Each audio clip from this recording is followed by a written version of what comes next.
السلام علیکم ورحمۃ اللہ وبرکاتہ۔ عزیز طلبہ، اللہ تعالیٰ کی ذات سے امید ہے کہ آپ سب خیریت سے ہوں گے۔ اللہ تعالیٰ آپ سب کو اپنے حفظ و امان میں رکھے۔ کلاس ہفتم کی عربی ہم سبق شروع کریں گے۔ سبق شروع کرنے سے پہلے آپ کو یہ دعا پڑھ لیں۔ اللہ تعالیٰ ہمارے لیے سبق کا پڑھنا سمجھنا آسان فرما دیں گے انشاءاللہ۔ رب یسر ولا تعسر وتمم بالخیر وبک نستعین یا فتاح یا فتاح یا فتاح رب زدنی علما رب زدنی علما رب زدنی علما۔ جی، اس دعا پڑھنے سے انشاءاللہ اللہ تعالیٰ آپ کے لیے سبق پڑھنا آسان فرما دیں گے۔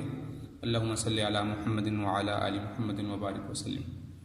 چونکہ یہ ہم جو علوم اور جو عربی پڑھ رہے ہیں، یہ قرآن مجید کے پڑھنے اور احادیث کے پڑھنے اور سمجھنے کے لیے ہمارے لیے بہت معاون ثابت ہوگی۔ اس لیے ہم چونکہ ان علوم کو پڑھنے کے لیے یہ چونکہ قرآن مجید کے علوم ہیں، قرآن مجید کا ذریعہ بنیں گے، اس وجہ سے ہمیں اللہ تعالیٰ قرآن مجید سیکھنے اور اس کو سمجھنے کا اجر بھی عطا فرمائیں گے۔ اگلا سبق شروع کرنے سے پہلے گزشتہ سبق کا ہم اعادہ کریں گے۔ امید ہے کہ آپ لوگوں نے اس کو پڑھا ہوگا، سمجھا ہوگا اور جو کام لکھنے کے لیے دیا گیا ہو اسے مکمل کیا ہوگا۔ جی، تو آپ بتائیے گا کہ ہم نے لفظ کی عربی میں کیا تعریف کی تھی، بتائیے گا۔ لفظ کی عربی میں کیا تعریف کی تھی؟ جی ماشاءاللہ، اللفظ ما یتلفظ به، اللفظ ما یتلفظ به، لفظ وہ ہے جو زبان سے ادا کیا جائے۔ دوسرا سوال میرا آپ سے یہ ہے کہ لفظ کی کتنی اقسام تھیں؟ جی ماشاءاللہ، بالکل صحیح بتایا، لفظ کی 2 اقسام ہیں۔ جی، نام بھی بتا دیجئے۔ جی، لفظ معمل اور لفظ مستعمل۔ جی بالکل ٹھیک آپ نے بتایا، ماشاءاللہ۔ جی بتائیے، ان کو انگلش میں کیا کہتے ہیں؟ یہ انگلش میں بھی آپ پڑھ چکے ہیں، اردو میں بھی پڑھ چکے ہیں۔ میننگ فل ورڈز اور نان میننگ فل ورڈز، بامعنی الفاظ اور بے معنی الفاظ۔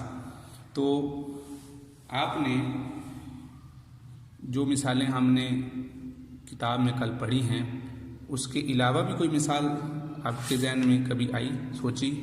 مثال 2 مثالیں تو ہم نے پڑھی، روٹی ووٹی، پانی وانی، اس میں ووٹی اور وانی یہ بے معنی الفاظ ہیں۔ جی، آپ کوئی مثال اپنی طرف سے بتا دیں۔ جیسے لوگ